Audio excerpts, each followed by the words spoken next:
My girlfriend stayed over for the first time, and my mom barged into my room.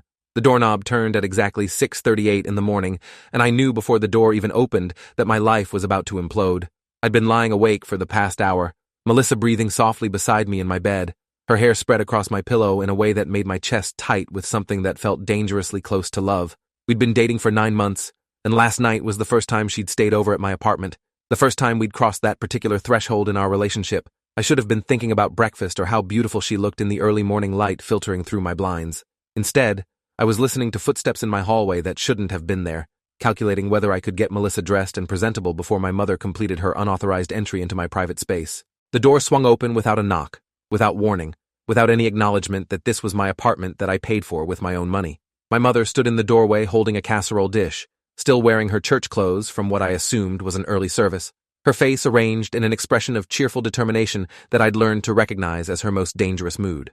"Good morning, sweetheart," she called out in a voice loud enough to wake Melissa, who stirred beside me with a confused murmur. "I brought you breakfast. I used the spare key you gave me for emergencies." Her eyes locked onto Melissa with the focus of a predator spotting wounded prey, and I watched in real time as her smile transformed into something sharp and cold. The casserole dish hit my dresser with enough force to rattle the framed photos, and my mother's voice dropped to a register I'd only heard a handful of times in my 28 years. "What is this?" I'd been living in my own apartment for 3 years, ever since I'd landed a decent job as a software engineer and could finally afford to move out of my childhood home.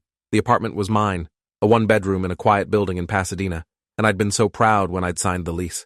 My mother had insisted on having a spare key for emergencies, and like an idiot, I'd given her one, thinking she meant actual emergencies like fires or floods.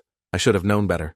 I should have remembered that in my mother's world, emergencies included things like, "I haven't heard from you in 3 days," and "I made too much pot roast and needed somewhere to store it," and apparently, "My son might be developing a relationship independent of my control." Melissa sat up, pulling my sheets around herself, her eyes wide with shock and embarrassment. She was wearing one of my old college shirts, her makeup from the night before smudged slightly under her eyes, and she looked vulnerable in a way that made me want to throw my mother out of my apartment physically. Instead, I forced myself to speak calmly, to pretend this was a normal situation that normal people dealt with in normal ways. "Mom, this is Melissa. Melissa, this is my mother, Barbara. Mom, I need you to leave. We'll talk about this later." But my mother wasn't leaving. She was standing in my doorway, her purse clutched in one hand like a weapon, her eyes moving between Melissa and me with an expression that combined betrayal, rage, and something else I couldn't quite identify. "You didn't tell me you had a girlfriend," she said, her voice shaking slightly.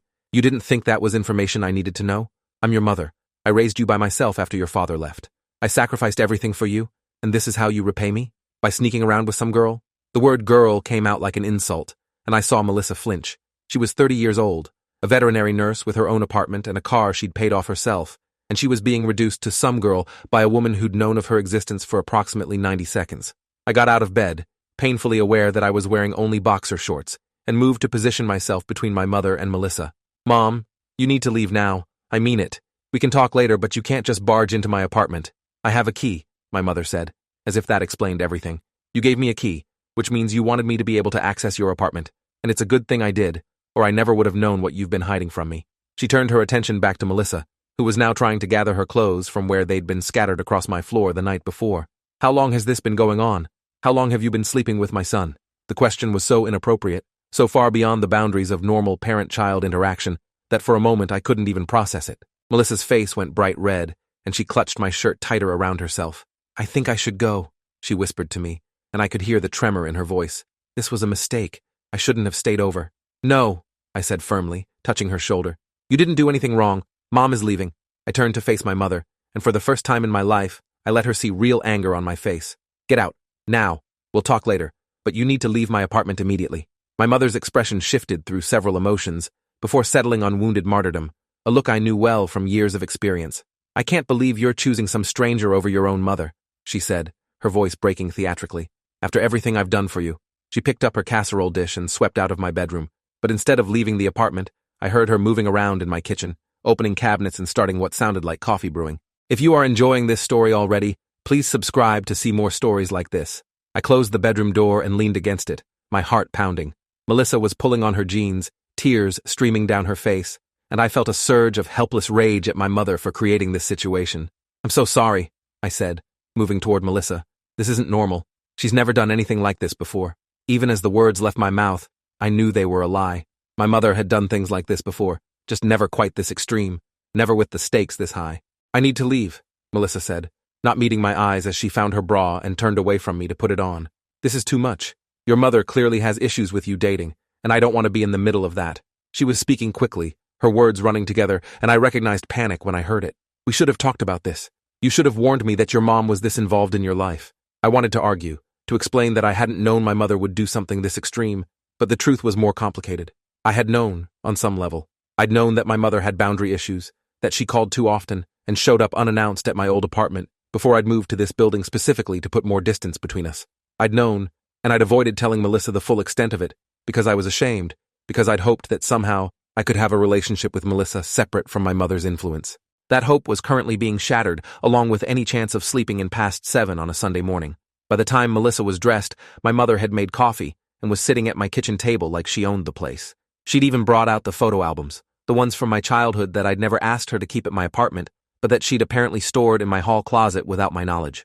When Melissa emerged from the bedroom, fully dressed with her overnight bag in hand, my mother looked up with an expression of false sweetness. "Coffee?" she offered, gesturing to the pot she'd brewed with my coffee grounds in my coffee maker. "I was just telling David here that we need to have a family discussion about his choices." Melissa looked at me with something like pity, which was somehow worse than anger would have been, and shook her head. "I'm going to call an Uber," she said quietly. "I think you two need to talk." She was out the door before I could stop her, before I could explain or apologize or beg her not to let my mother's insanity ruin what we had. The sound of the door closing felt final, and I turned to face my mother with fury replacing the shock. "What the hell was that?" I demanded, my voice louder than I'd intended. "You had no right to barge in here, no right to embarrass Melissa like that, no right to act like you have any say in who I sleep with or date or spend my time with." My mother set down her coffee cup with exaggerated care, her movements slow and deliberate. "I'm your mother," she said, as if that explained everything. "I have every right to know what's happening in your life. You gave me a key to this apartment, which tells me you want me involved. And walking in here to find some woman in your bed, after you've been hiding this relationship from me? What did you expect me to do, David?" The gaslighting was immediate and familiar. My mother had perfected this technique over years of practice, taking my words and twisting them until I questioned my own memory and perception. I'd given her a key for emergencies, and she was treating it like an invitation to unlimited access. I hadn't hidden my relationship with Melissa exactly. I just hadn't introduced them yet, because I wanted to wait until things were serious, until I was sure. And now she was acting like I'd committed some kind of betrayal by having a private life. "You need to leave," I said, my voice shaking with suppressed rage. "And you need to give me back that key. You're not welcome to just show up here whenever you want." My mother's face crumpled, tears appearing with suspicious speed. "You're kicking me out? Your own mother? David, I don't understand what this girl has done to you, but you're not acting like yourself. We used to be so close. We used to tell each other everything." The manipulation was textbook, the appeal to our past closeness, designed to make me feel guilty for establishing boundaries. And it was working, at least partially. I felt the familiar pull of obligation, the trained response to my mother's tears that had been conditioned into me over decades. But I also felt something new, a spark of genuine anger that Melissa had been humiliated in my own bedroom, that the first time she'd trusted me enough to stay over had been ruined by my mother's invasion. I held out my hand. "Key. Now." My mother clutched her purse closer, shaking her head. "What if there's an emergency? What if something happens to you and I need to get in?" The hypothetical disasters rolled off her tongue with practiced ease, each one designed to prey on my sense of responsibility. "You live alone, David. What if you fall in the shower? What if you have a medical emergency? I need to be able to check on you." "I'm 28 years old," I said, my voice flat. "I don't need you checking on me. Give me the key or I'm changing the locks today." The threat seemed to penetrate her defenses, and after a long moment, she dug through her purse and produced the key, dropping it into my palm with a gesture that suggested I was making a terrible mistake. "Fine," she said, her voice cold now that the tears hadn't worked. "But when you realize what a mistake you're making, when this girl leaves you because you're not good enough for her, don't come crying to me." The spite in her words was breathtaking, and I felt something shift in my chest. This wasn't normal mother-son conflict. This wasn't a concerned parent worried about their child's well-being. This was something darker, more possessive. And suddenly I was seeing years of interactions through a new lens. The way she'd criticized every girlfriend I'd had in high school and college. The way she'd shown up at my university during parents' weekend uninvited and made scenes when I'd tried to maintain some independence. The way she'd guilt-tripped me into Sunday dinners and Wednesday phone calls and constant updates about my whereabouts and activities. I'd always told myself she was just lonely after my father left, just concerned because she'd raised me alone. But looking at her now, at the cold calculation in her eyes as she tried to hurt me for daring to have a relationship, I realized I'd been making excuses for behavior that was fundamentally unhealthy. After my mother finally left, Taking her casserole and her photo albums and her wounded pride, I sat in my apartment feeling like I'd survived a natural disaster. My phone was full of texts from Melissa, most of them apologetic, saying she needed some space to think about whether we could continue dating given my mother's behavior. I tried calling her, but she didn't answer, and I couldn't blame her. What woman in her right mind would want to deal with a boyfriend whose mother had keys to his apartment and no sense of boundaries?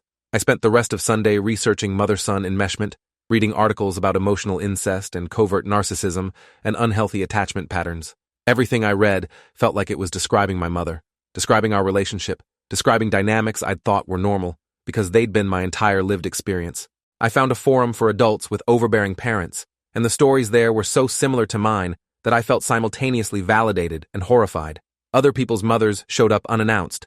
Other people's mothers demanded constant contact and information. Other people's mothers sabotaged their romantic relationships and made them feel guilty for having lives outside of the parent-child dynamic. Monday morning, I called a locksmith and had my locks changed.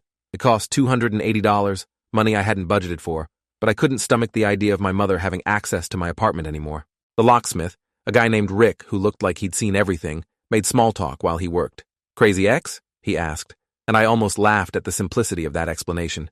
"Something like that," I said, and he nodded knowingly. "I do about 3 of these a week. People don't respect boundaries, you know?" I also sent an email to my building manager, explaining that only I was authorized to be in my apartment, and that if anyone claiming to be my mother tried to get access through building maintenance or emergency services, they should contact me first.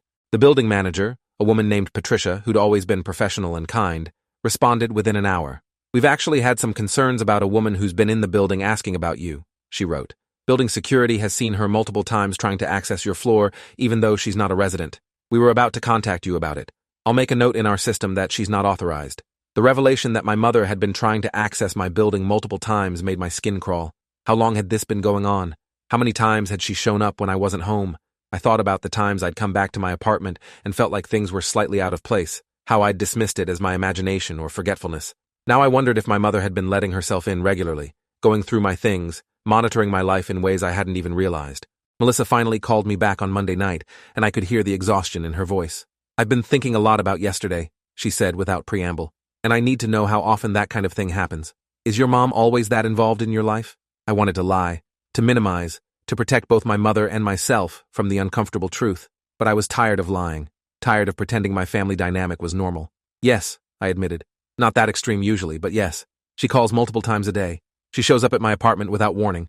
She gets upset if I don't include her in every aspect of my life. I've been trying to set boundaries, but I'm not good at it." There was a long silence on the other end of the line, and I braced myself for the breakup I was sure was coming. Instead, Melissa surprised me. "Have you ever talked to anyone about this? Like a therapist?" I laughed, a bitter sound that came out harsher than I intended. "My mom doesn't believe in therapy. She says it's for weak people who can't handle their problems." Melissa's response was immediate and firm. "I wasn't asking about your mom. I was asking about you, because what happened yesterday wasn't normal, and the fact that you're making excuses for it tells me you might not fully realize how not normal it is." Her words hit harder than any accusation of wrongdoing could have. She wasn't blaming me, wasn't judging me, but she was holding up a mirror to behavior I'd been trained to accept as inevitable. "I don't know," I said honestly. "I've thought about it, but it always seemed like it would be disloyal to my mom, like I'd be betraying her by talking to a stranger about our relationship." Even as I said the words, I heard how messed up they sounded. Melissa heard it too. "David, your mom walked into your bedroom without knocking while I was in your bed. She humiliated me, made me feel like I'd done something wrong by staying over at my boyfriend's apartment. And you're worried about being disloyal to her?" The conversation continued for another hour, and by the end of it, Melissa had made me promise to look into therapy. She also made it clear that she needed me to establish real boundaries with my mother before we could move forward in our relationship. "I really like you," she said, her voice soft, "but I can't date someone whose mother has a key to his apartment and uses it to surveil his relationships. That's not healthy for anyone involved." I promised her I would handle it, and I meant it. I just had no idea how deep the problem actually went. I found a therapist through my insurance, a man named Dr. Elijah Roth, who specialized in family systems and adult children of narcissistic parents. His office was in a professional building downtown, decorated in soothing neutrals that probably cost a fortune, but created an atmosphere of calm I desperately needed. Our first session was the following Thursday, and I spent most of it telling him about the bedroom incident, about my mother's reaction, about the years of behavior that had led up to that moment. Dr. Roth listened without judgment, taking occasional notes, and when I finished, he asked me a question that made my chest tight. "When your mother walked into your bedroom uninvited, how did you feel?" I opened my mouth to say embarrassed or annoyed, But what came out was different. Violated, I heard myself say. I felt violated and angry and helpless, like I was a kid again being punished for something I didn't understand. Doctor. Roth nodded slowly. Those are very normal feelings given the circumstances, and it's important that you're able to name them, because I suspect you've been minimizing your own emotional responses to your mother's behavior for a long time. He was right, and over the next few sessions, we began unpacking decades of enmeshment and boundary violations. Dr. Roth explained concepts like emotional incest, where a parent treats their child as a surrogate partner, relying on them for emotional support that should come from adult relationships. He talked about how children of single parents sometimes become parentified, forced to meet their parents' emotional needs instead of being allowed to develop independently. Everything he described resonated with my experience, from the way my mother had made me her confidant about her failed marriage to how she discouraged me from forming close friendships or relationships outside of our household. If this story keeps your interest, please subscribe to get more stories like this. Your mother's behavior suggests she sees you as an extension of herself rather than a separate person, Dr. Roth explained during our fourth session. The bedroom incident wasn't about concern for your well-being. It was about her need to maintain control over your life and your relationships. When she realized you had a girlfriend she didn't know about, it threatened her sense of control, and she responded with aggression designed to reassert her dominance. The clinical terminology made it easier to understand, but it also made it harder to deny. This wasn't just my mother being overprotective or concerned. This was a pattern of controlling behavior that had shaped my entire life. Meanwhile, my relationship with Melissa was in a holding pattern. We talked regularly, went on dates, but she was firm about not staying over at my apartment again until I'd made real progress with my mother. It's not that I don't trust you, she explained over dinner one night. It's that I don't feel safe in a relationship where your mother might show up at any moment and treat me like the enemy. I couldn't argue with her logic, especially since my mother had been escalating her behavior since the bedroom incident. The calls had increased to sometimes 10 or 15 times a day, and when I didn't answer, my mother left voicemails that ranged from concerned to accusatory to outright manipulative. I just want to make sure you're okay, sweetheart. You seemed so upset when I saw you last. I'm worried about you. Then, hours later, I can't believe you're ignoring your own mother, after everything I've sacrificed for you. And finally, late at night, that girl has poisoned you against me. I can see it happening. You're not the son I raised. On Dr. Roth's advice, I started documenting everything. I kept a log of the calls, saved the voicemails, took screenshots of the text messages. The pattern was undeniable, and seeing it laid out in black and white made it impossible to minimize or rationalize. My mother was harassing me, and the fact that she was my mother didn't make it acceptable or normal. Dr. Roth suggested I needed to have a direct conversation with her, setting clear boundaries and explaining the consequences if she violated them. The conversation happened 3 weeks after the bedroom incident, and it went about as well as I'd expected. I invited my mother to coffee at a neutral location, a cafe near her house that I'd chosen specifically because it was public, and I could leave easily if necessary. She arrived wearing what I'd learned to call her victim outfit, dressed down and makeup-free, signaling that she was the wounded party in this scenario. Before she could launch into her prepared speech about how I'd hurt her, I pulled out a piece of paper I'd written with Dr. Roth's help. Mom, I need to talk to you about boundaries, I started, my voice shaking slightly despite my preparation. What happened 3 weeks ago when you walked into my bedroom while Melissa was there was not okay. It was a violation of my privacy and my boundaries, and it can't happen again. My mother immediately tried to interrupt, but I held up my hand. Please let me finish. I love you, but I'm an adult with my own life, and I need you to respect that. I need you to respect my privacy, my relationships, and my space. I laid out specific boundaries. No more than 2 phone calls a week unless it was an actual emergency. No showing up at my apartment unannounced. No more interrogating me about my relationships or trying to interfere with them. I explained that I would be maintaining these boundaries regardless of how she felt about them, and that if she violated them, I would need to reduce contact even further. I tried to be kind but firm, the way Dr. Roth had coached me, acknowledging my mother's feelings while still protecting my own needs. My mother listened with an expression that shifted from wounded to angry to calculating. When I finished, she was quiet for a long moment, and I wondered if maybe, somehow, she'd actually heard me. Then she smiled, and I knew I was in trouble. Is this what that therapist told you to say? She asked, her voice dripping with condescension. Did your girlfriend put you up to this? 'Cause this doesn't sound like you, David. This sounds like someone who's been brainwashed into thinking his own mother is the enemy. The gaslighting was immediate and comprehensive. According to my mother, I was the one with the problem.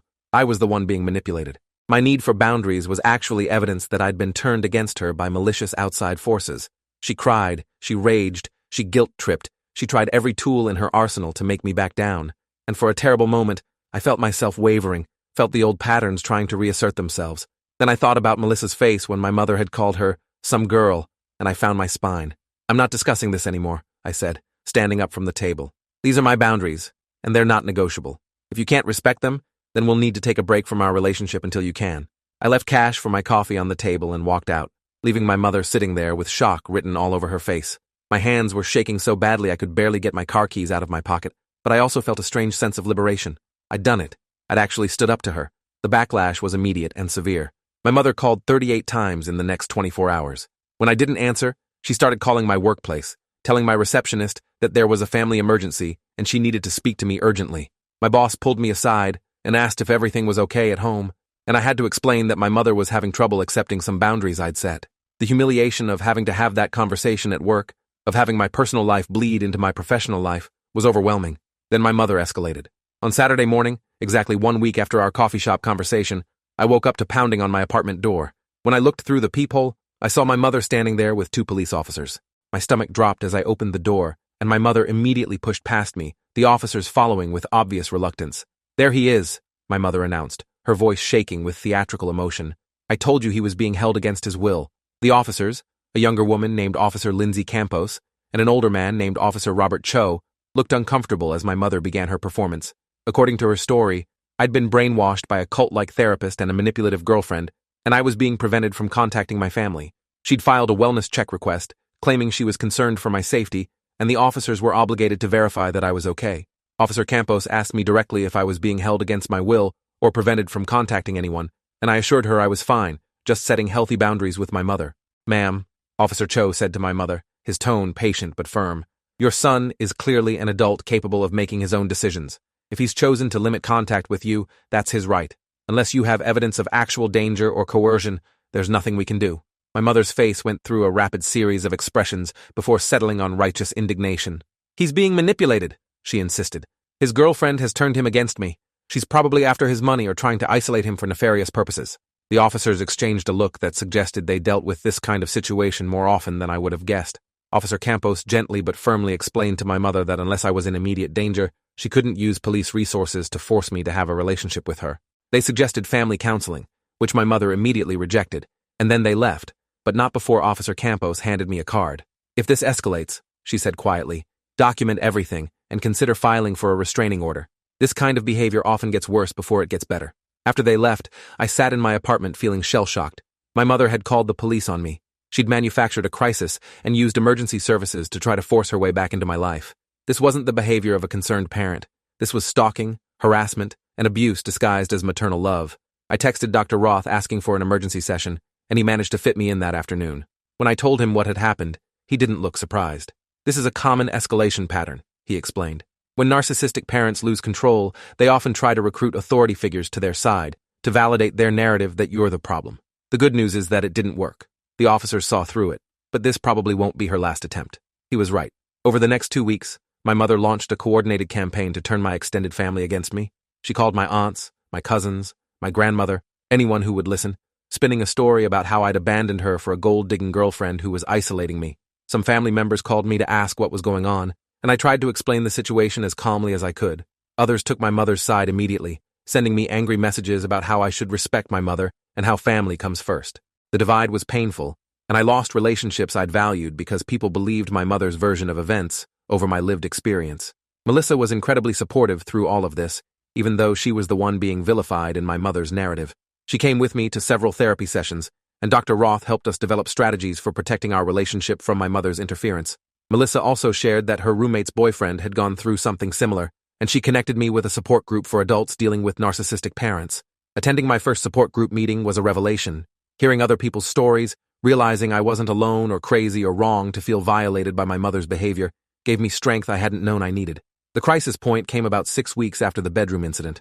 I came home from work on a Wednesday evening to find my apartment door slightly ajar. My first thought was that I'd been robbed, and I immediately called the police before entering. When the officers arrived, this time 2 different ones who introduced themselves as Officer Daniel Reeves and Officer Patricia Flynn, we found that nothing had been stolen. Instead, the apartment had been rearranged. My furniture was in different positions. The photos Melissa had given me were turned face down.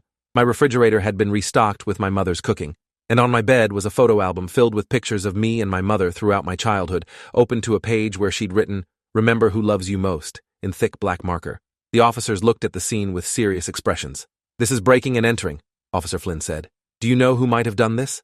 I explained about my mother, about the escalating behavior, about how I'd changed my locks, but she must have found another way in. Officer Reeves asked if I wanted to press charges, and I found myself hesitating.